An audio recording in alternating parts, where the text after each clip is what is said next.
morning. Andito na naman tayo sa team kahit maulan. Bumagyo. Yan, bumagyo man. Nandito tayo, nagpaano tayo sa team. Dahil pa gusto natin kumita para may pantustos pamilya natin. Kaya tsaga tayo dito sa team. Tsaga Ano masasabi mo, Sir Kuran, na andito yung mga team natin, na si Ronald?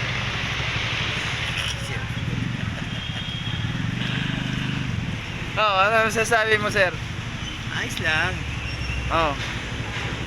Talagang kapil na natin tong maghatid ng mga ng mga papasok. Kaya lang umulan. Ayan guys, kahit umulan guys, ito ako naka-raincoat na rin ako guys kasi mahirap magkasakit guys. Kailangan laging ready guys. Ayan Sir Kuran, salamat. Salamat. Ayan.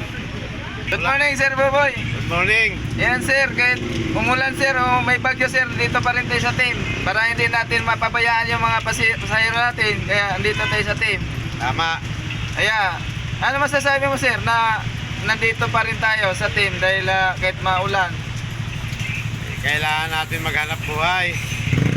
Porket umulan, tulog ng tulog. Wala kayong makukuha doon. Kailangan may masubo.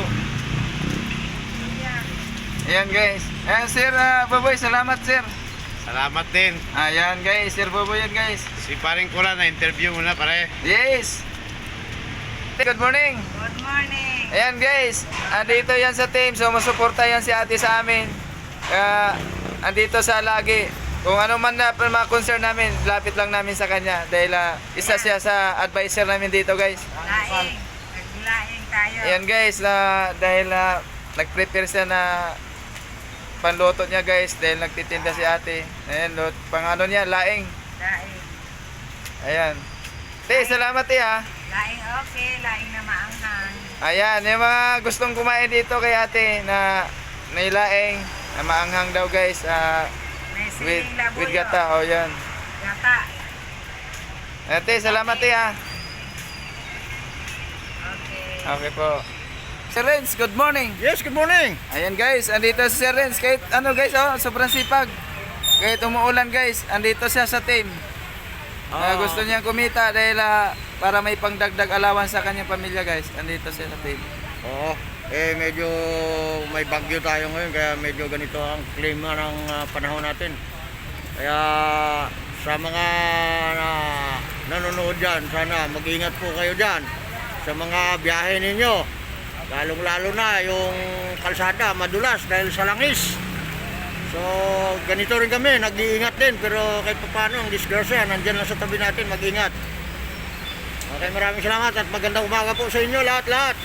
Ayan, Sir Renz. Sir Renz, salamat Sir ha. Ayan Yes, sir. guys. Salamat Sir. Okay. Good morning Sir Ronald. Guys, sekretary ng team. Nandito siya guys, sumusuporta. Nag-umpisa na rin to biyahe guys sa Angkas. Kaya todo ako hanga dito guys dahil sa kasipagan nito. Umalis sa trabaho guys para dito mag-focus siya sa Angkas. Kaya saludo rin siya sa Angkas dahil magandang pamalakad sa Angkas. Kaya yan, si Sir Ronald. Kaya lang, ang masabi ko lang dyan, ma-interact po yung sinasabi ng vlogger natin. May naganap dito kagahapon yan sa kanya. Hindi ko nga kilala Tinanong ko kung ano ang bakit hinahanap. Yun pala, parang nagdadalang tao mga 2 buwan yata. Ngayon, tinanong ko ngayong umaga, hindi siya makasagot. Ngayon, itong vlogger namin ang siyang magtatanong sa kanya ngayon yan, regarding dyan. Ayan Sir. May katanungan na yung natin, advisor natin, si Sir Renz. Na yung mga katanungan niya na hindi mo na nasagot. Ano ba yung masasabi mo doon sa natin, ni Sir Renz? Hindi, ang totoo talaga doon, ang hinahanap talaga si Gonzales. Ayan. Oo, kasi Ayan yung pala. pasahero dito na buntis, yung anak, kamukha niya. Ayan pala. Yan. Yan guys, yun pala yung katotohanan.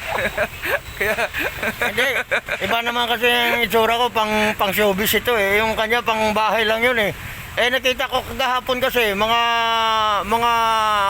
kapanyero, seryoso yung babae. Kung ako ang hinahanap noon, aminin ko sana. Ang problema, hindi naman po pwede dahil hindi naman ako Hindi naman ako type noon eh. Ang type niya, itong kasama namin, ha, yan, oh, yan. Yan, Oh, guys. yan. Si Ronald, Yan. salamat Yan, sir ha, yan. sa Oh, team yan. na ikaw hindi ka nagpa ano dito sa team sir, nandyan ka pa rin lagi. Anytime, 24/7 to guys. Kahit tulog, pwede sa tawagan. Para lang kung ano mang concern dito sa team. Anytime siya guys, 24/7. Ayan sir, Ronald, salamat sir.